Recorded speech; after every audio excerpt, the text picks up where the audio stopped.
Can give on the management because Imakono Haineku. This papa keta shared the same idea mjiwe batano tata. Ose kedulu ESN security network ndo tu janto Yahoo ndo tu Kedafiana Ak Angel kedu ulu habagola so far. What establishment can ESN and the establish Gonani by so far, if not insecurity? I said in my previous video that nobody kunye milibi so kwa na patia okulo tabia me video na these guys nwele sophisticated weapons unu nwele ude gba kedi hunu kana check kedi hunu na emende fulani na kana invade by kono broze fulani invade ko bozinde by na invade by say no fulani. Because now people like me now, you want my type like 1,000 or 3 or 2 or 20 people now so also you know by now so communicating mama na nasribu or bozin de fulani na what was there ni mo here okay bunu no ni mo here unu si na moto bata no na afo no nwe intelligent no nwe nkozo. What then have you people been doing for the loss of lives and properties of ndi Igbo na hani Igbo? How many people have you secured? How many times can you with a guy fucking face to face within the apart from police, government? I'm an owner and the police. Go. I'm not a mihun hane. Also know a man kebezu. How many times have you people come out when we have na nande fulani wapu apatazi testify here? Sinane nande fulani wapu kwa lofu buda manande mmadụ bịa challenge ha.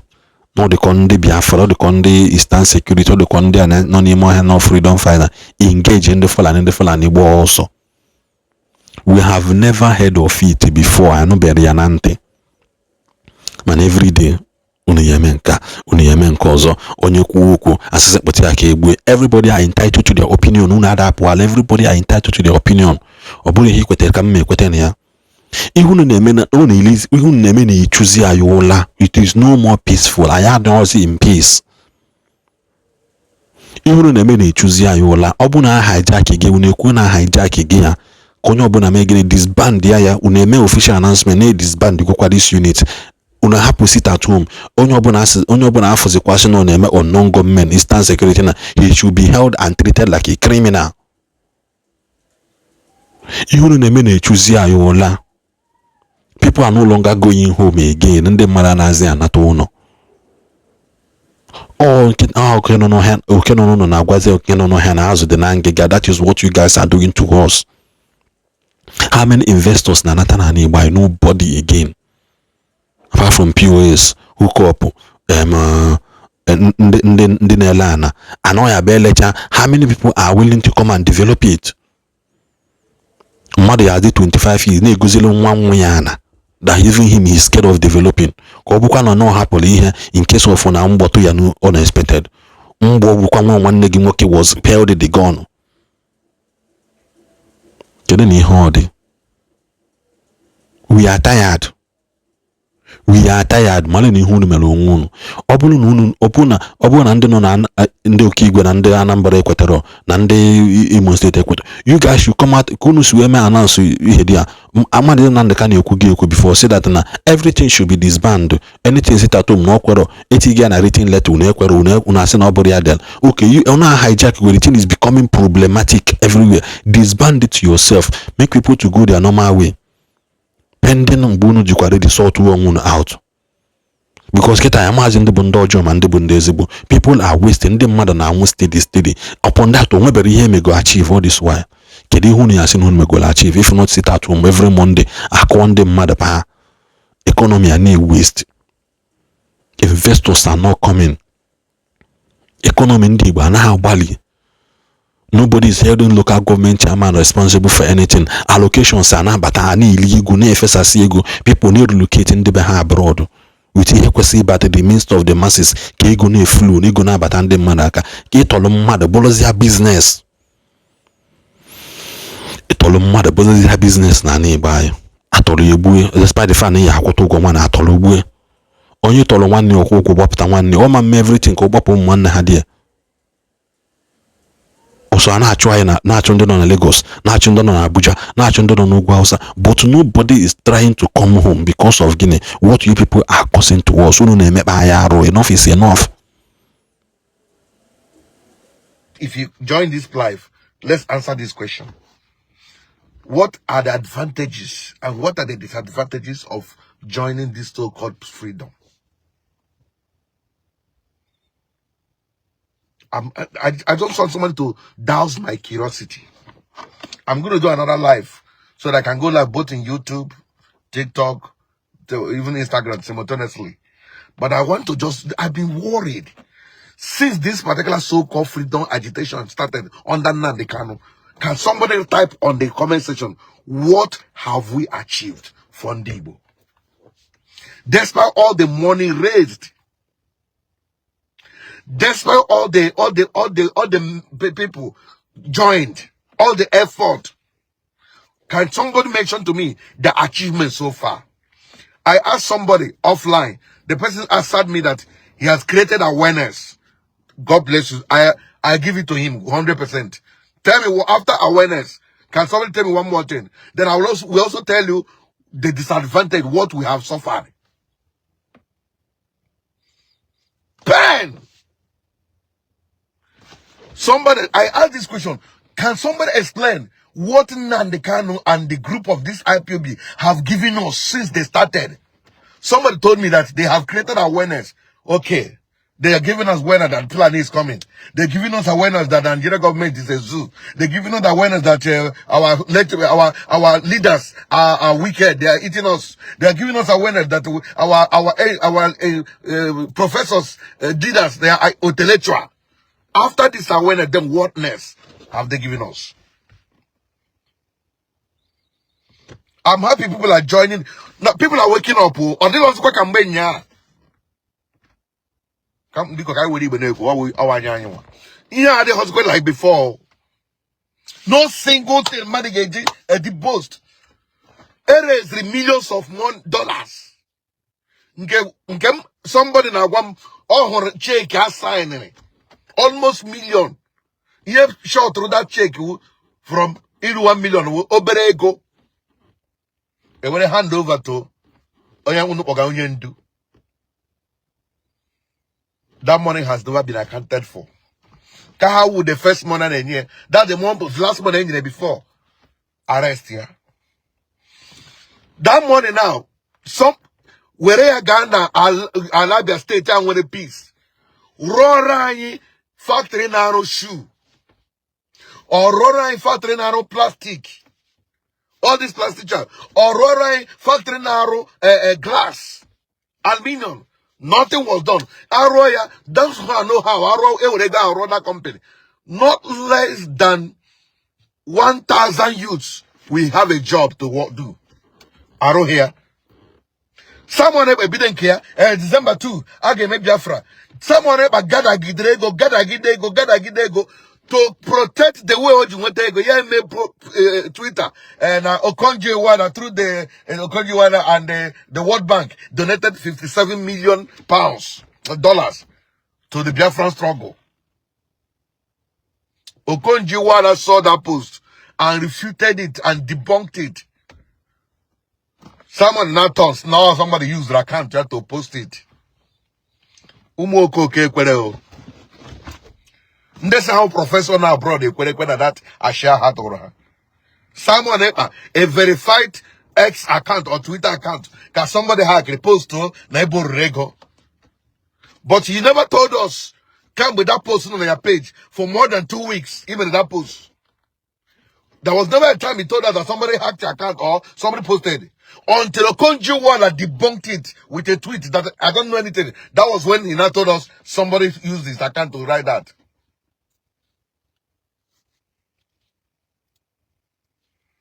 Somebody told us that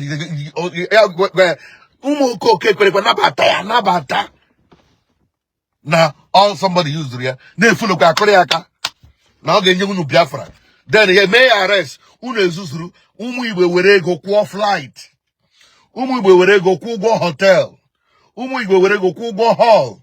Umi we go taxi transportation. Umi the spend the rate here stop Biafra in December 7th is not less than $2 million. After gathering all this money, Agana, Finland, 40 state of Biafra, Ihabai, Agwashuku state, Thunderfire, their mother state, Ngeta state, Okoko state, EU state, Parara state. Nonsense. Ekucha idea. The whole money gone. Alibu kanokana apoto, anebu mumadu. E declare go Biafra. Biafra Dilano. Immediately Ekuya Biafra Bela. Immediately Ekuya, Hope Uzodema is no longer the governor. Soludo is no longer the governor. Who they declare go Biafra? Why are you fooling yourselves? Sense on what in the Igbo nichi. Yana Bakati nichi. Sense on what in the Igbo nichi. No, for the Igbo. Let me know for because there's someone and that kind of thing. That millions of money I gotta go waste. I started declare Biafra. Come home and with a peace in Ebony State. If you don't want Imo State, there is peace, no insecurity in Ebony and Abia. Ghana Ebony State, run any factory now, manufacture tire.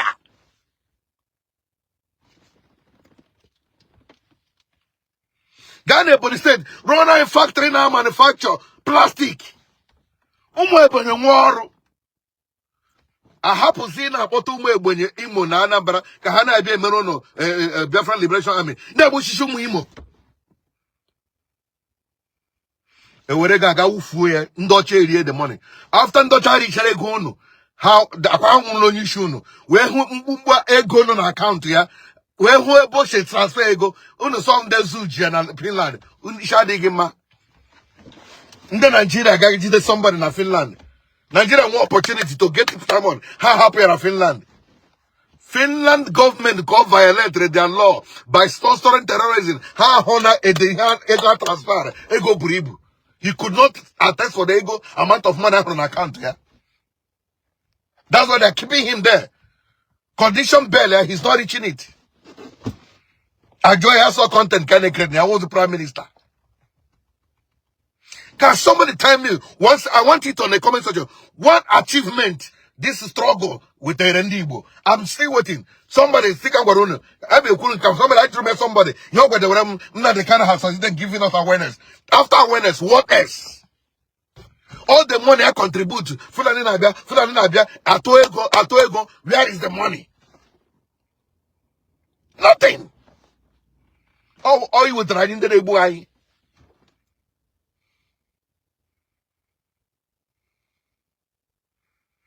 My brother, I will talk about IPOB, my brother. It's what, okay, I'm asking the question. If he can convince me on this platform what IPOB has achieved for us, frankly speaking, I won't talk about, let it be a shame to me to talk about them negatively. Write on the comment section. Don't ask me, don't talk. I will talk. We are part of Ndibo. Can you tell me what IPOB achieved?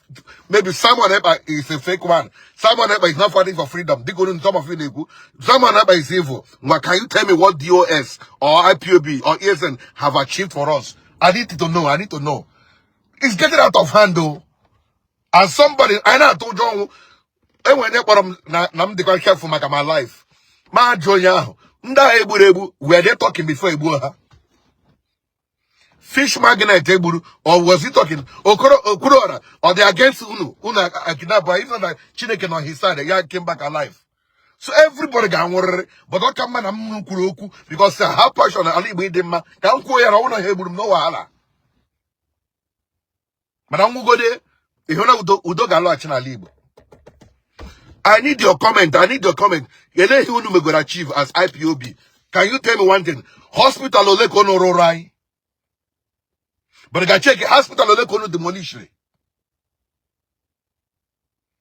Fire service center Olekono Rorai. Olekono demolition. Standard company Olenaro. Ordinary toothpick Olekono Rorai. Every day I got no. The Zoom around. Okay, about the Zoom around. Biafra Henajo. Start building the Biafra until Biafra come, which will never come. Give them a demolition car. Need them of Biafra. You know, they make some people. I need to know. Can you have achievement? I'm not going to take too long in this broadcast. Please, I need one achievement. Somebody can train me here. Apart from it, so create awareness. I agree with you on that. After awareness, whatness? Whatness? Since the emergence of Nnamdi, I want to show you something. Whatness? Can you also achieve after the awareness? Don't phone not here. After that, what next? I'm waiting for you to give me the information. You may go to achieve. You may achieve after the so-called awareness so created. Right? You have told us the Fulani, every day Fulani. More an age that these people are really working for the Fulani. So I'm taking it down because you can't tell me you very protect people. The same people you came to protect in Igbo every time. Igbo every time. The what of it all? Because can I get the truth? Okay. When I will go live simultaneously on my channel, can get me expose some secret about this thing. I will expose it with evidence. Let me not say it here. Can keep all the information. When I go live, maybe in the next 2 or 3 hours, I got live and my two channel. Can go seek no evidence of Keho. Shineke. And when anybody, this is Jota now. IPOB insulted people of Biafra fraud. IPOB insulting people of Biafra fraud. Oh, you don't know. IPOB simply means insulting people of Biafra fraud. That's the only thing they know. One good achievement they have achieved. Kesha Barindo Kenya. Case we're going in Christianity is a scam. Case we're going in church is a scam. Case we're going in Nigeria Wusu. Case we're going in do no achieve apart from that mention. Matagan on you one na now because when you get the power to insult people. Oh, just look, watch what immediately type simple question. Tell me your achievement. Thunder fire you. Your mother there, Mugu. We're gonna get Ogula achievement. How to insult your elder. Check it out, your man. He's a small boy about 20, 30. Look at me. Onion one bleak about down where up one. Give man a Pumonica. You know what I don't want to. It's very annoying.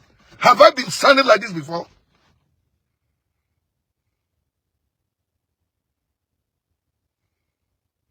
They have never said that before. You go the Fulana Quanago, and the Nigerians are Quanago. How Quamogo? How Chineke Biko Tochina Hopus of the Mako Quamogo. Biko Chineke Berry. Can you, because of your Chineke, but connect me to Hope, even though I have his number, but touch him, go send there millions. Can I fight anything? Let me do it, my Gakumogo self. Gakumogo. Because everybody will come here the money, come in the money. Oh, you get your year and Kitcheneria. Chineke make a soludo contact amo, can I try them ego? Ndefulani, with an ego, how are going in Nigeria? I need that money now. Because man, best shall definitely shall correct me. Okulahonama, the Jew have paid him, the Fulani have paid him, Governor Gulf have paid him. Let them pay me. If I eat the money, I will be both to say the but I can never go. I just come now, tell me your achievement. I'm so embittered. We have lost our brothers in a saboteur. In a mayhem. On your blabur, attack guy saboteur. On your blabur, attack guy saboteur. Eh? Local government chairman here for that. I thought 3 more people and man, Igbo name music and they call haram.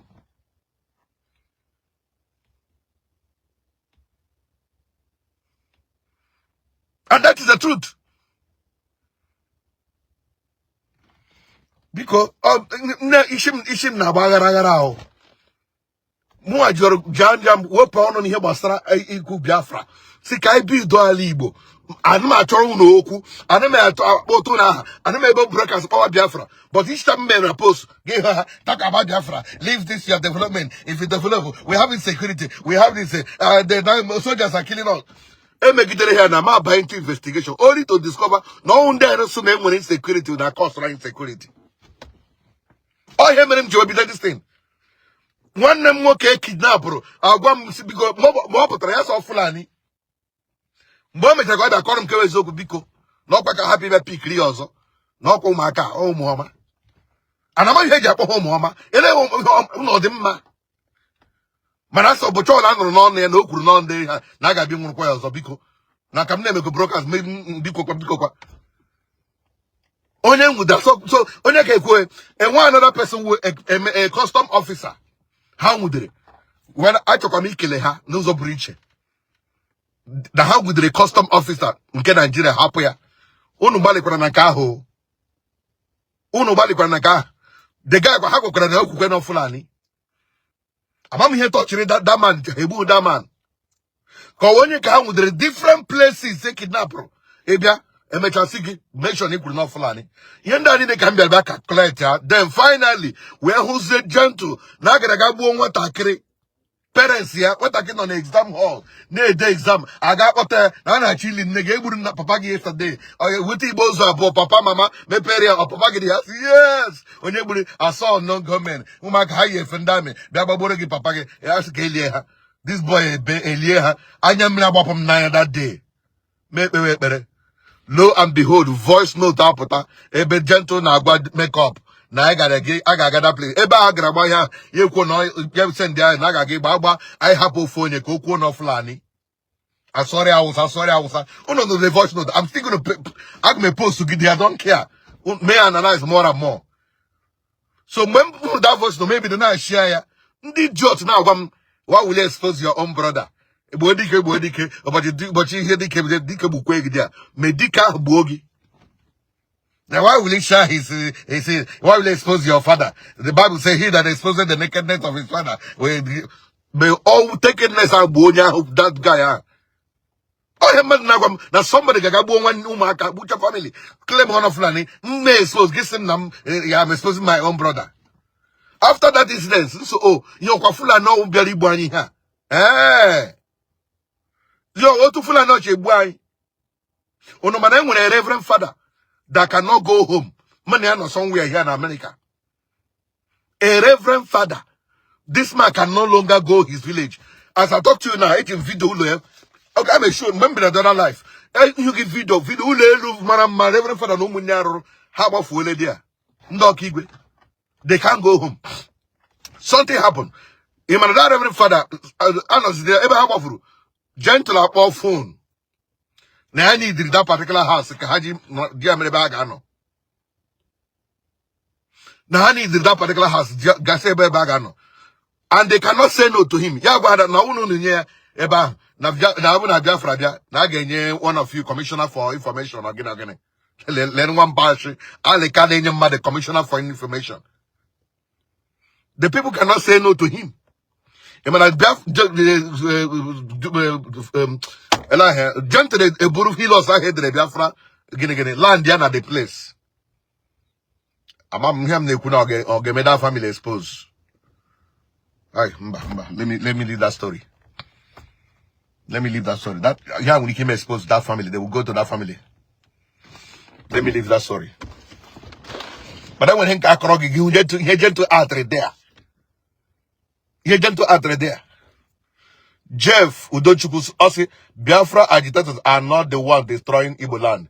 Then Jeff, number one, is either you are ignorant or you are a partisan. You are defending them. I'm telling you what I have experienced. I have no doubt. Why will it doubt it? Other man is saying, are you okay? Are you to tell me my dream? Are you to tell me what I saw in my dream? Are you okay? I'm telling you what the now I kidnap one name. One of my one name this my one hand keep on. Don't say what you don't know, bro. Let me leave that story, my brother. God bless you. Because give a gentle artery there. That day can I remember that Jesus Christ. Oh, take this body.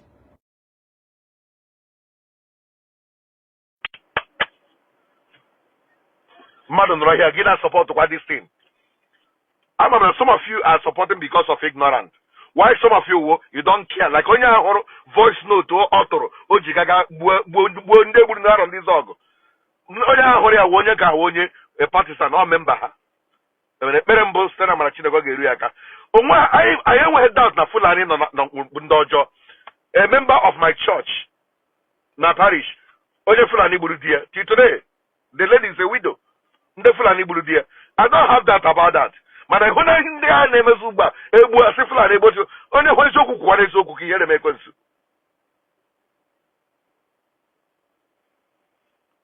Amanda Nande, it's our Biafra, or gentle our Biafra. Or gentle our Biafra. Let me leave your comments. I want to conclude this particular broadcast. Please, I beg in the name of God. Many people have been DMing me, in the name DM. Now how they are falling into the hand of this guy. And nobody will talk, because he quote also. But this time around, don't worry. Obro Hanan Inya's position about him, we have protection for you. Your secret, when you can make sure to get anywhere. Then I also need people to let's come together. We need money. Government has fought some. How they will force some with the way by fire by force. Why in the devolve in December? I don't have that about that. You know, command me cook away Zoku or foreign dami. More respect in dami Ugwasa. Now same recruit from Boko Haram join here. I would have their label. They might be. There's everything that's how we can wear bomb. I agree with you. But I won't be actually they say how Biafra liberation idiota. Actually, how when they close back on them. How will Madako has on them in Heme Brokers? The massacre, the genocide, so I want a victim. I want somebody who want to consign. DM me. Guy restore peace na Libo. Somebody must fight this battle. If somebody started this rubbish, cause a commotion, somebody need to start it to stop it. I think I'm not stop this broadcast. Anybody want any information? Or to you IPB with the Rani, they in a comment section. Company how with the Rani, graduate or let's train abroad. Or what okay, build. Why not Oroma Kibo, Oposa, different parts of the country? Let the Boko Haram. Hi, Boko Haram Chariana, gas sponsor, Hagazana abroad. Then you have Ndibo Leono sponsor, Popucha abroad. Kabawono Kotahune Hebe. Uno Hebe, when I get Heko, he will say we natural for her. Even none the kind of Surala. Boko guys, Boko criminals. They after gathering all of them. They were able to they go and for every month. Again, you had the money. I go able to go out. He will reserve put out net and another label. One of some Emery Homer. This is where the Genesis started. I'm going to expose a lot. I'm going to expose a lot. Give what Omaka. And some of these guys were criminals. Never brought from prison jail.